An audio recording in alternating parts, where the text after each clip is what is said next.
ఓం సాయిరామ్. అమ్మ బిడ్డలందరికీ నమస్కారం ఫ్రెండ్స్. ఎలా ఉన్నారండి? ఏం చేస్తున్నారు? అందరూ బాగున్నారు కదూ. అమ్మ దయ వలన అందరూ బాగున్నారని, బాగుండాలని మనస్ఫూర్తిగా అమ్మవారిని కోరుకుంటూ ఈరోజు వీడియో అయితే స్టార్ట్ చేస్తూ ఉన్నాను ఫ్రెండ్స్. ఆ అమ్మవారి కరుణ కటాక్షాలన్నీ కూడా మనందరిపైన నిండుగా మెండుగా ఉండాలి అని నేను ప్రతిరోజు అమ్మవారి దగ్గర ప్రేయర్స్ చేస్తూ ఉన్నానండి. మీకు ఎటువంటి సమస్య ఉన్నా కూడా కామెంట్ సెక్షన్లో చిన్న మెసేజ్ అయితే చేయడం మర్చిపోవద్దు ఫ్రెండ్స్. నేను అమ్మవారి గుడికి వెళ్ళినప్పుడు తప్పకుండా మీ అందరి తరపున అమ్మవారి ముందు పెట్టడం జరుగుతుంది.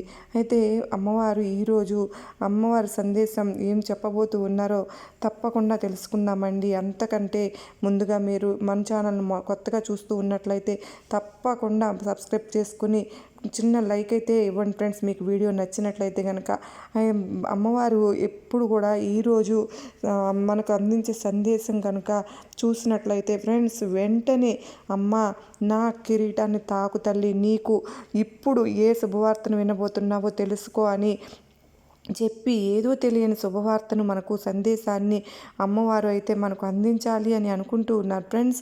మరి అమ్మవారు ఏ సందేశాన్ని అందించినా కూడానండి అది మన మంచి కోసమే అని చెప్పి మనందరికీ కూడా తెలిసిన విషయమే కదా. మరి అమ్మవారు అందించే ఈ సందేశం వినే ముందు మనం అమ్మవారు అంటే ఎంతో నమ్మకం కదా, ఇష్టము గౌరవము కూడా మనందరికీ ఉన్నాయి. అప్పుడు మనం మనకి ఇంతగా నచ్చినది మరికొంతమంది భక్తులకి వీడియోని షేర్ చేయడం కూడా మరచిపోవద్దు. ఇక ఇప్పుడు అమ్మవారి సందేశం తెలుసుకుందామా. మరి ఎన్నో కష్టాలతో ఉన్నావు, ఇబ్బంది పడుతున్నావు బిడ్డ, నీ జీవితం ఎలా మారిపోతుందో చెప్పడానికి ఈరోజు నీ కోసం ఈ కిరీటం తాకమని చెప్పానమ్మా అని చెప్పి అమ్మవారు మనకు ఒక చిన్న కథనైతే వినిపించబోతూ ఉన్నారు ఫ్రెండ్స్. ఆ కథ ద్వారా మనం అమ్మవారి సందేశాన్ని తెలుసుకునే ప్రయత్నం అయితే చేద్దామండి. అమ్మవారు కథల రూపంలో, సందేశాల రూపంలో మనకు ఎన్నో విధాలుగా తెలియజేస్తూ ఉన్నారు. ప్రతి ఒక్క సందేశము కూడా మనకందరికీ ఎంతో ఉపయోగకరంగా ఉంటుంది అక్క. మీరు చెప్పే విషయాలు మాకన్నిటి కూడా ఎంతగానో సహాయకారిగా ఉపయోగపడుతున్నాయని చెప్పబోతున్నారు. మనకి ఇంతగా వెళ్తూ ఉన్నారు అమ్మ చెప్తున్నారు. ఒక అతను ఫ్రెండ్స్ నడుచుకుంటూ వెళ్తూ ఉన్నాడంటండి.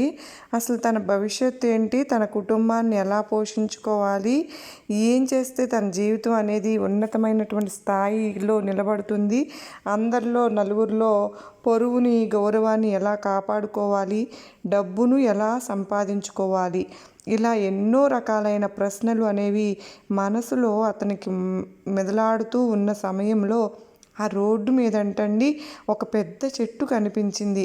ఆ చెట్టు మీద ఒక చిలకమ్మ అతనికి కనిపించింది.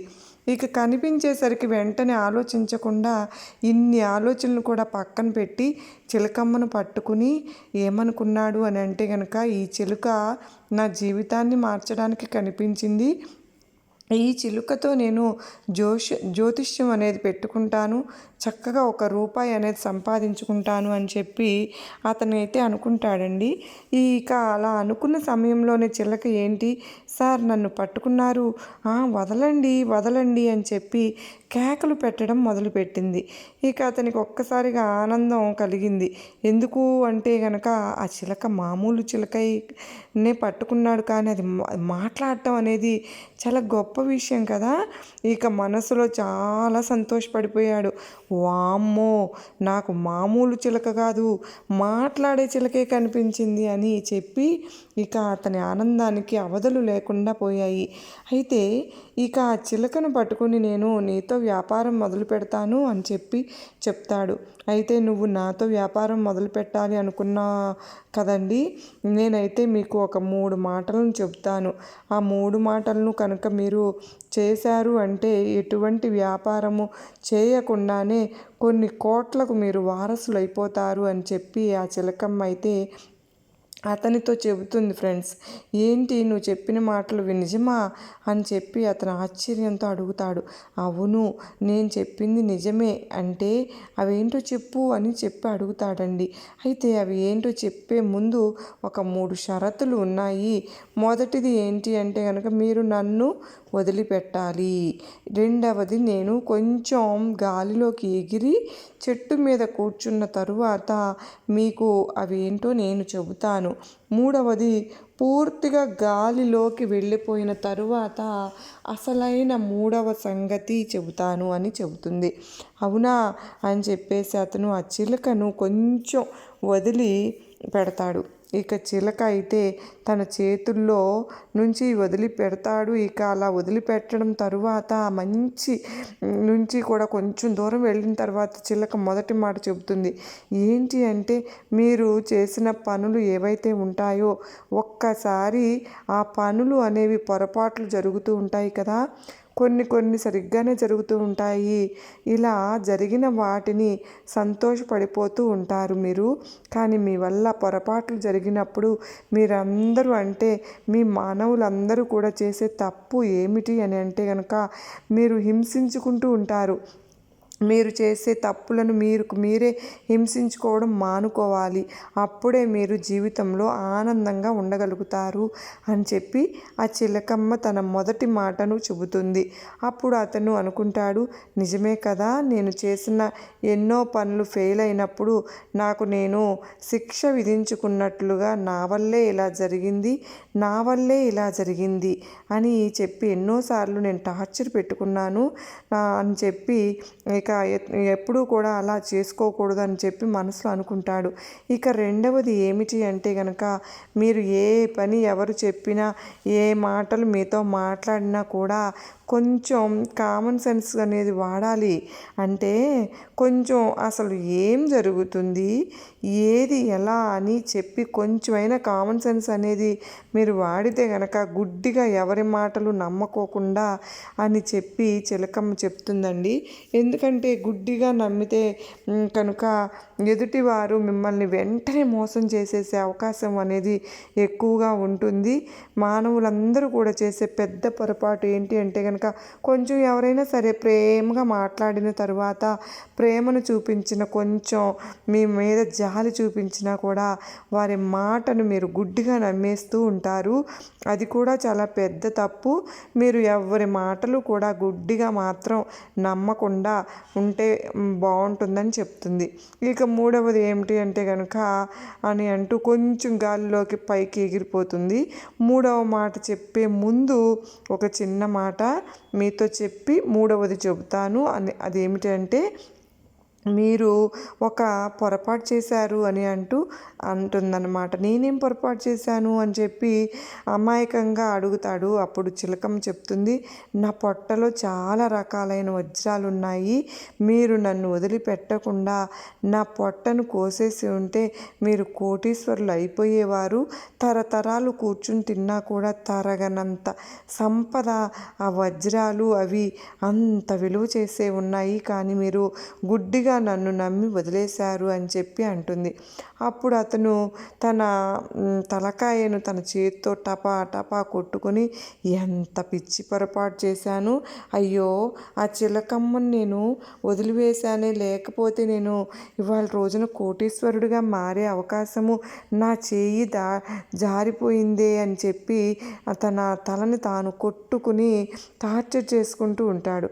అయితే జరిగింది ఏదో జరిగిపోయింది. ఇక మూడవది ఏమిటో చెప్పమని ఆ చిలకమ్మను అంటాడు. అప్పుడు ఆ చిలకమ్మ ఏం చెప్తుంది అంటే, మీరు మొదట నేను ఏదైతే వద్దు అని చెప్పానో ఆ రెండు కూడా మీరు చేశారు. మొదటిది మిమ్మల్ని మీరు టార్చర్ చేసుకోవద్దు అని చెప్పాను.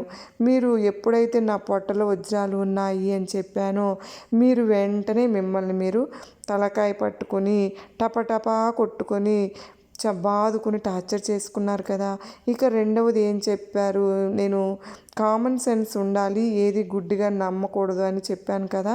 కానీ మీరు నా పొట్టలో వజ్రాలు ఉన్నాయని చెప్పేసరికి కొంచెం కూడా కామన్ సెన్స్ లేకుండా అనేది కూడా వాడకుండా మినిమం గుడ్డిగా నా పొట్టలో వజ్రాలు ఉన్నాయి, అనవసరంగా వదిలేశాని అని బాధపడుతూ ఉన్నారు. అంటే మీరు నేను మొదట చెప్పిన రెండింటినీ కూడా ఇప్పుడే చెప్పాను, ఇప్పుడే వదిలేశారు, ఇప్పుడే పాటించలేదు.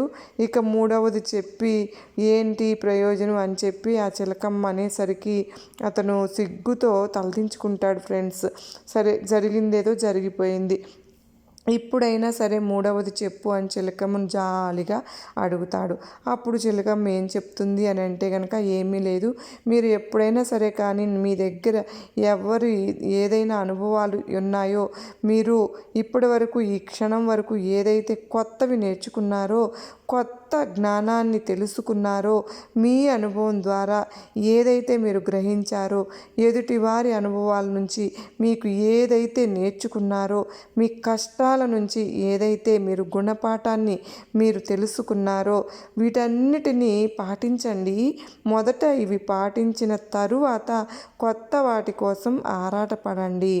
కొత్త వాటిని తెలుసుకునే ప్రయత్నాన్ని చేయండి. అలా కాకుండా మొదటివన్నీ వదిలిపెట్టేసి కొత్తవి ఇంకా తెలుసుకోవాలి, అదేదో తెలియాలి, మనం శాంతించదు, ఇంకా ఏదో దాగి ఉంది, అది కూడా తెలుసుకోవాలి అని చెప్పి దయచేసి వృధా ప్రయత్నాలు అనేవి చేయవద్దు.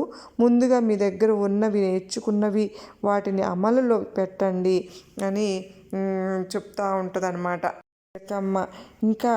ఇంకా అసలైన మూడో విషయం కూడా మూడో పాయింట్ అని చెప్పి చిలకమ్మ హాయిగా గాల్లోకి ఎగిరిపోతుంది ఫ్రెండ్స్.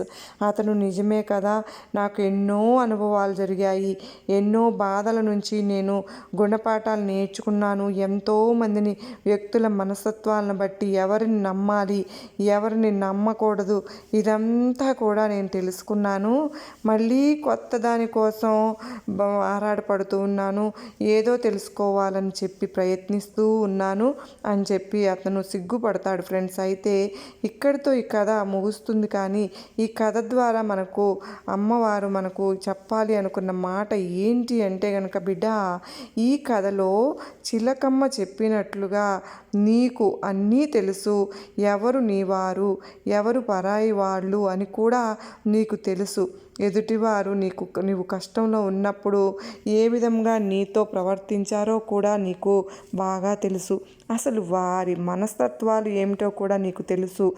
ఎవరు నీకు సహాయం చేసేవారు, ఎవరు నీకు సహాయం చేయని వారో కూడా నీకు బాగా తెలుసు కదా. అయినా కూడా నీవు ఇంకా అందరినీ గుడ్డిగా నమ్ముతూ పోతే చాలా ఇలా ఏమి చేయకుండా ఉండవలసింది, ఇలా మాట్లాడకుండా వలసింది, అయ్యో నాదే తప్పు అని చెప్పి నువ్వు నిందించుకుంటూ హింసించుకుంటూ ఇప్పటికైనా కానీ నిజాలు తెలుసుకుంటే చాలా మంచిది తల్లి.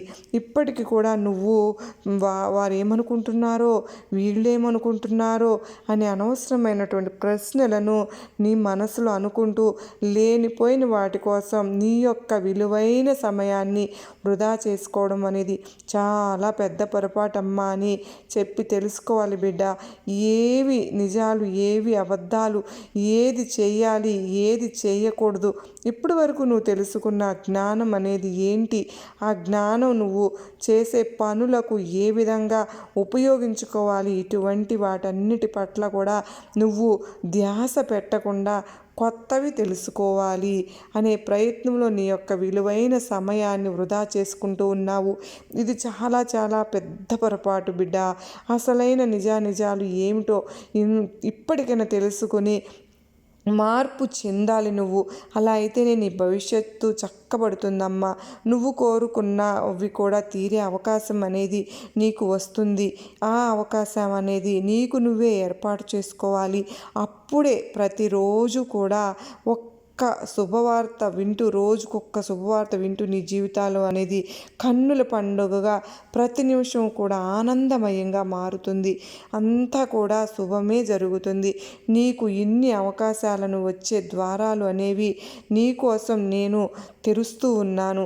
ఇప్పటికైనా సరే కానీ ఆ ద్వారంలో నుంచి నువ్వు వెళ్ళే ప్రయత్నించగలిగితే గనుక ఆ కొత్త ద్వారాన్ని కొత్త వాటి కోసం ప్రయత్నించి ఆ ద్వారాన్ని నువ్వు మూసుకునే ప్రయత్నం చేసుకుంటున్నావు కనుక ఈ అమ్మ చెప్పిన మాటను విను. ఈ అమ్మ అనుగ్రహం ఎప్పుడు కూడా నీకు ఉంటుంది. ఆ ద్వారం వైపు ప్రయాణించడానికి నేను ఏది చేయడానికైనా సరే కానీ, నువ్వు కోరుకున్న కోరికలు తీర్చడానికైనా కానీ ఈ దుర్గమ్మ ఎప్పుడు తెరుస్తూనే ఉంటుంది ద్వారాలు సిద్ధంగా ఉంటుంది అని నువ్వు గుర్తుంచుకో బిడ్డ అని చెప్పి ఈరోజైతే అమ్మవారు ఒక చక్కటి సందేశాన్ని అందిస్తూ ఉన్నారు. మరి మనకు మంచి ఆశీర్వాదాలు ఇస్తున్నాను బిడ్డ అని కూడా చెప్తూ ఉన్నారు. మరి అమ్మవారు అందించిన ఈ సందేశం ఎంతగానో మనందరికీ కూడా అర్థమైంది అని అనుకుంటున్నాను. దీంట్లో ఎంతో పరమార్థం ఉంది. మీకు అయితే అర్థమైంది కదా. నమ్మకాన్ని ధైర్యాన్ని కలిగించింది కదూ. నచ్చినట్లయితే మరికొంతమందికి షేర్ చేయండి. అలాగే మరలా మరో చక్కని అమ్మవారి సందేశంతో మరలా మీ ముందుంటాను. అంతవరకు నమస్కారం అండి. ఓ జై జగన్మాతకు జై. జై కనకదుర్గమ్మ తల్లికి జై. సర్వే జనా సుఖినో భవంతు.